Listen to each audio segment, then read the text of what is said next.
Gure aldetik emaitza txarrak direla esan behar dugu, hoi nahiko argi dago eta horrela da.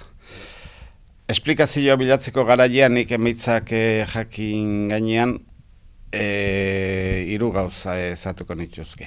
Lehenengoa, lehia PNV eta EH Bilduren arten zeon.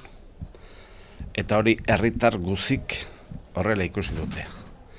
Eta gure kasuan, hain zuzen, hainbeste boto galdu ditugunean, 200 boto galdu ditugu, baino boto emaileak hiloen dira, beraz nik hortikan irakurtzen dut, gure botantek ere, PNV atera alkate izateko eman dietela gen botoak. Eta zergatik eman die gen botoak, gu geuk ere, geren botantei ilusionatzeko ez gendun nahiko indar, ez du nahiko indar izan, alderantziz. Batetikan krisisa orokorrian Espainian daramagun, oraindikan daramagun krisisa naiz eta bueltan ematen hasi gian, oraindikan hori herritarrei ez zaie iritsi. Bestetikan korrupzioak min handia egin digu, eta gero esan dudan lehiai.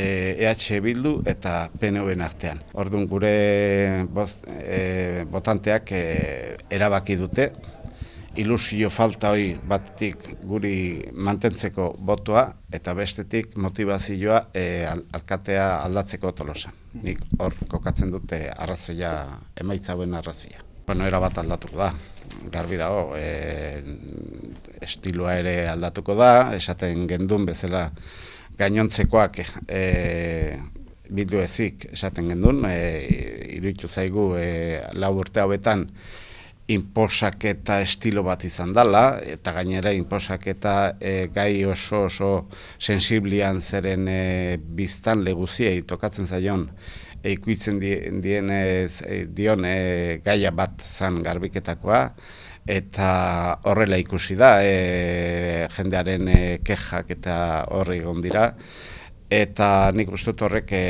ikutu duela desente, nahiz eta beste arrazoiak ere badauden, baina ikusi da nire ustez EH Bilduren jarrera izan dela nahiko jarrera prepotentea. Dikan ere zigorra jaso dutela edo behintzat bestengana jondigela boto gehiago horregatik.